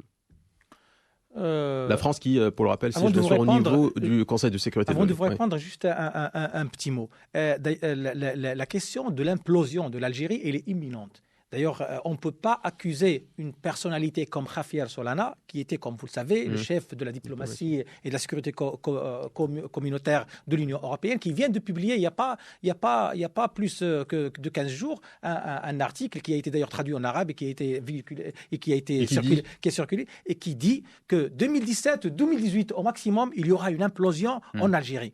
Et d'ailleurs, peut-être une des explications de ce qui se passe, des bots que vous avez tout à l'heure cité, c'est que le Maroc se prépare à cette éventualité. Parce que le Javier Solana, lui aussi, il a tiré la sonnette d'alarme. Attention, parce que s'il y a une déflagration en Algérie, ça serait pire encore que les problèmes créés par la Syrie. Ce ne sera pas une Syrie bis, mais ce sera une Syrie exponentielle. De point de vue, les terroristes qui vont arriver au sud de l'Europe, de point de vue, la sécurité qui sera plus assurée au sud méditerranéen, et du point de vue beaucoup de choses. Alors, raison de plus peut-être pour demander davantage d'appui à nos amis français, à nos amis espagnols. Est-ce qu'on peut le faire? Est-ce qu'on peut les pousser, justement, par exemple, je parle de la France, surtout de la France, est-ce qu'on peut pousser ce pays qui siège au niveau du Conseil de sécurité de l'ONU à soutenir davantage le Maroc, au lieu de dire à chaque fois... Il soutient, la France soutient.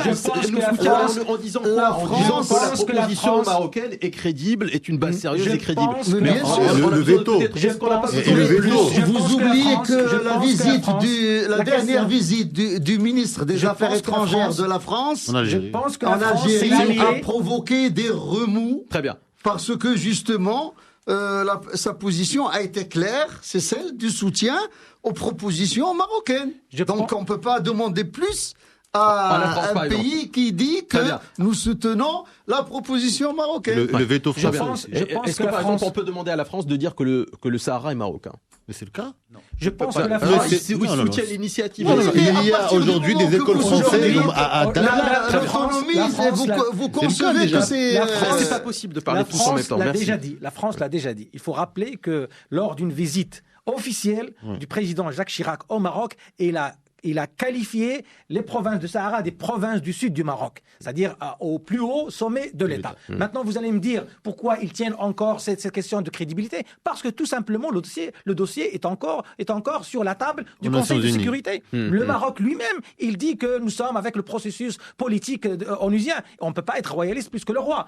D'où la nécessité, parce que pour moi, l'Algérie, c'est clair. D'ailleurs, peut-être ce n'est même pas la position du parti, mais pour moi, l'Algérie, pendant 50 ans, depuis son indépendance, d'ailleurs, je suis originaire d'une ville, la même ville que le Bouaziz de Figuig, on sait très bien que les Algériens, ils n'ont jamais changé de politique depuis 63. Ouais. Ils ont agressé le Maroc pendant la guerre des Sables et ils continuent de le faire. Les seules périodes, les seules fluctuations qu'a connues la politique étrangère algérienne vis-à-vis du Maroc, ce sont les périodes où ils connaissent des problèmes. C'était en 72, c'était en 88, après le printemps algérien, etc. Donc le Maroc aujourd'hui, d'ailleurs ce qui s'est passé avec Ban Ki-moon est en faveur du Maroc.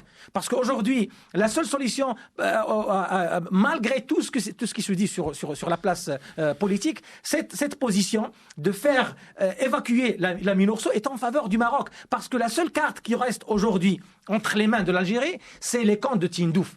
C'est les 40 000 séquestrés de Tindouf. Si on arrive à leur faire griller cette carte, il ne restera plus d'une question du Sahara, il ne restera il ne relèvera que de l'histoire. Fawzi Chabi, homme d'affaires et observateur politique sur la position justement de Paris. Certaines personnes parlent d'un double jeu de sortir du conflit.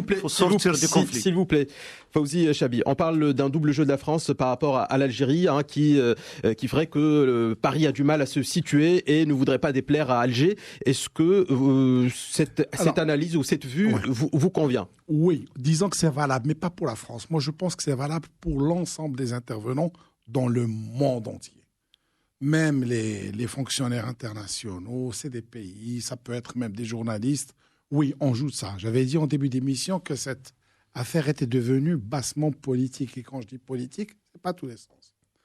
Il y a 4 jours, il y avait une émission qui voulait critiquer pourquoi on avait, parce qu'on avait renvoyé les journalistes de Canal+. Ouais. Et sur le petit journal, il a mis au début du reportage, tout de suite, la carte du Maroc sans amputer de sa moitié. Donc, vous voyez que les gens utilisent ça contre nous, soit pour des trucs économiques, sociaux, de l'argent, etc. Et dans le monde, c'est comme ça. Et si les Algériens arrivent... Quand je dis les Algériens, moi, j'aimerais bien, comme ça n'a pas été dit, voilà, le régime. Il faut à chaque fois dire le régime, parce que les Algériens, croyez-moi, j'ai rencontré des Algériens, et c'était il y a très, très longtemps, depuis très, très longtemps, ils n'ont rien avec cette histoire, et beaucoup méconnaissent carrément cette histoire. Je pense qu'il faut parler de régime, et c'est le régime qui va, dans quelques mois, être obligé de reconnaître un bilan catastrophique pour le pays à cause de cette histoire de Sahara, cette fausse histoire de Sahara. Bien sûr, la France, je ne sais pas, les partis politiques français peut-être, mais le monde entier, il faut garder ça en tête, a utilisé jusqu'à présent le Maroc pour nous faire du chantage. Ça a été toujours comme ça, malheureusement. Oui, c'est pour ça que je demande, parce que nous sommes à la fin de l'émission, on a plus besoin que jamais des partis politiques marocains. Moi, je me souviens au Parlement, une fois, il y avait le Parti socialiste sénégalais qui voulait la reconnaissance, qui demandait à l'État sénégalais, moi je vous parle il y a 2009 ou 2008, la reconnaissance de l'État sénégalais donc, du Polisario. Et nous nous sommes tous retournés vers nos amis les socialistes, oui, qui étaient donc, parce qu'ils sont à droite du Parlement. Qu'est-ce que c'est que cette histoire ? Et croyez-moi, c'est les socialistes qui ont été régler le problème avec les Sénégalais. C'est les partis politiques. Il a fait l'éloge tout à l'heure de Nabila Mounib, lui. Il a fait l'éloge de Nabouli. C'est très, très bien dit. Effectivement, c'est Nabila Mounib qui a quand même réglé un gros problème pour les Marocains. Et pourquoi ? Parce qu'elle a des camarades. Et c'est comme ça que ça se passe. Et pas seulement les partis politiques. T'as le truc civil, la société civile. Tout le monde doit travailler et surtout, on doit être plutôt sévère. Et la guerre, on n'en a pas peur. Et de toute façon... Je pense qu'il n'y a pas. Voilà, il faut qu'on se prépare. Si on veut la paix, il faut préparer la guerre. 11 fois le truc, et ben justement, il faut bien amortir cet argent. Mehdi Ben Saïd, député du parti Authenticité et Modernité. Un petit mot. Un petit mot avant. Non, allez-y, je vous donne la parole. Oui, alors concernant, je vais réagir sur l'armement et surtout concernant ces positions des différentes parties. Je pense à la France, je pense à l'Espagne, je pense à Moscou, qui a dit tout simplement Moscou tient que le pays tient dûment compte de la position du Maroc. Cela veut dire quoi concrètement en termes plus clairs? Non, attendez, c'est une question d'abord d'intérêt avant que ça soit autre chose. Mais pour parler de la France, c'est quand même le seul État qui a ouvert des écoles françaises. À Dakhla, à Laayoune, à Smara, c'est le seul État qui envoie des députés. À Dakhla, au Crans-Montana, Philippe Douste-Blazy, malgré sa fonction onisienne, est venu à Dakhla, etc. Donc, il faut saluer les États alliés qui prennent des positions claires. Les Américains, la position américaine est claire. S'il vous plaît, est-ce que la position américaine est claire? La position américaine, comme la position anglaise, n'est pas claire. Et pourtant, l'aide américaine touche et concerne les provinces du Sud. Elle est dépendante des partis politiques qui sont au pouvoir. Si les républicains soutiennent... Vous pensez qu'en France, c'est différent? Oui, en France, c'est totalement différent. C'est l'État, peu importe les composantes politiques, en tout cas, que quand gauche et droite... au pouvoir, ils nous défendent aussi bien que lorsqu'il y avait, par exemple, Chirac. Mais la preuve les socialistes d'aujourd'hui, je parle d'intérêt. Les intérêts français sont tellement énormes en France que peu importe qui arrive au pouvoir, au Maroc, peu importe qui arrive au pouvoir, il y a ce lien historique, cette amitié et tout ce qui va avec. Aux États-Unis, c'est différent. Les républicains ont une vision divisée du monde. Ils estiment qu'il y a des alliés et des adversaires. Le Maroc, heureusement pour nous, est dans cette case d'alliés. Chez les démocrates, c'est différent. Il y a deux branches qui se disputent, qui ont deux visions différentes du monde. Une branche qui est pro-marocaine et une branche qui, encore une fois, qui n'est pas anti-marocaine, mais qui n'est pas pour autant avec le Maroc dans ses positions. Aujourd'hui, il y a un travail à faire dans ce volet-là, parce que chaque État a sa manière de faire les relations, sa manière de faire de la diplomatie. Et il faut qu'on soit assez intelligent. Et c'est pour ça que, alhamdoulilah, on a énormément de partis politiques. Il faut être assez intelligent pour que chacun travaille avec l'État qui lui correspond le mieux, idéologiquement parlant, parce qu'encore une fois, on ne pourra jamais voir les résultats du travail diplomatique des partis politiques. Et tant mieux. Parce que finalement, c'est l'État qui finalise ce travail-là. C'est un travail d'équipe. Et aujourd'hui, on parle des partis politiques, mais il y a aussi la société civile qui joue un rôle énorme aujourd'hui, notamment dans les pays d'Europe du Nord. Moustapha Bouaziz, membre fondateur du Parti Socialiste Unifié. Vous voulez réagir rapidement, oui, s'il vous plaît? Je vais dire deux mots. Premièrement, déjà pour l'Algérie, souhaitons que la crise algérienne se résolve positivement. Parce qu'une implosion en Algérie aura certainement un impact négatif sur le Maroc et sur toute la région. Donc nous ne le souhaitons pas. Ça compliquera le problème. Secondo, le Maroc a proposé une proposition politique négociée. L'Algérie et le Polisario, à ce moment-là, ils n'ont pas encore présenté de solutions politiques. Ils sont sur des positions dites de principe. Mais il y a des positions politiques qui sont en train autres que celles du Maroc, sont en gestation. C'est la proposition de la Confédération et surtout la proposition d'un Commonwealth au niveau du Maghreb. Et de là, il y a un danger possible qui va nous venir du côté de la Grande-Bretagne. Attention, il faut travailler dans ce sens-là, par les parlementaires, par l'État, par la société civile, par tout le monde, pour avoir une réponse bien fouillée et aller dans le sens de vraiment résoudre le problème. Très bien. Ahmed Nourdine du PJD, très rapidement, s'il vous plaît. Je rebondis sur ce qu'il a dit. Il y a un danger imminent sur le poste de l'Angleterre et de certains pays aussi scandinaves. D'où, pour revenir au sujet de débat, le rôle des partis politiques, il est impératif aujourd'hui que le MAC, le ministère des Affaires étrangères, la diplomatie officielle, c'est-à-dire élabore une stratégie globale, intégrée, où tout un chacun trouvera à sa place avec des objectifs bien déterminés, avec des contrats objectifs pour pouvoir, les partis pour pouvoir couvrir la carte internationale des pays et des postes où il y a un danger sur la question nationale. À part ça, je termine par la phrase de Churchill. Il disait qu'il n'y a pas d'échec fatal, il n'y a pas de succès final, il n'y a que le courage qui compte et le courage de continuer à défendre notre cause qui compte sur ce sujet. Et là, on ne compte ni sur la France, ni sur les États-Unis. On compte sur l'unanimité nationale autour de cette question. Ahmed Zaki du PPS, membre du bureau politique du Parti du Progrès du Socialisme, pour le mot de la fin. Moi, rapidement. je crois que de toutes les façons, notre politique va dans le bon sens. Concernant l'Algérie, nous devons renforcer nos relations avec les partis politiques algériens et à travers eux avec le peuple algérien, parce que aucun de nos pays n'a intérêt à une escalade qui irait vers et qui pourrait déstabiliser toute la région. violence. Très bien. Fawzi Chabi, homme d'affaires et observateur politique, pour le mot de la fin. Mais je dis rien. Hein, Un mot d'espoir peut-être? Non, même pas. Bon, Mehdi Ben Saïd du PAM. Écoutez, pour le mot de la fin, croyez-moi, la diplomatie marocaine, avec ses partis politiques et sa société civile, se porte moi plutôt bien. Je reste optimiste sur l'avenir des relations qu'a le Maroc dans le monde et sur l'avenir des résultats qu'on aura au sein du Conseil de sécurité des Nations Unies. Sous peu. Très bien, merci à nos invités pour leur participation. Oui, rapidement, alors très rapidement, Moustapha Je Bouaziz. voudrais dire qu'il y a une lame de fond importante au sein du Maghreb qui se développe et qui va vers vraiment résolvant ce problème-là et construisons l'avenir ensemble. C'est cette lame de fond-là qu'il faut encourager. Merci à nos invités, 15h34. Merci à nos invités pour leur participation dans Avec ou sans parure. Merci à Mehdi Ben Saïd, député du parti Authenticité et Modernité. Merci à Moustapha Bouaziz, membre fondateur du Parti Socialiste Unifié. Fawzi Chabi, homme d'affaires et observateur politique. Ahmad Nourdine, membre du département Relations internationales au sein du PJD. Et merci à Ahmad Zaki, membre du bureau politique du PPS. 15h35, tout de suite place aux après-midi Tentation. C'est jusqu'à 18h. Les nuits magiques de 20h à minuit en compagnie de Karim Alain Boucher. Excellent après-midi à toutes et à tous sur Lux Radio. Je vous retrouve demain pour un autre débat.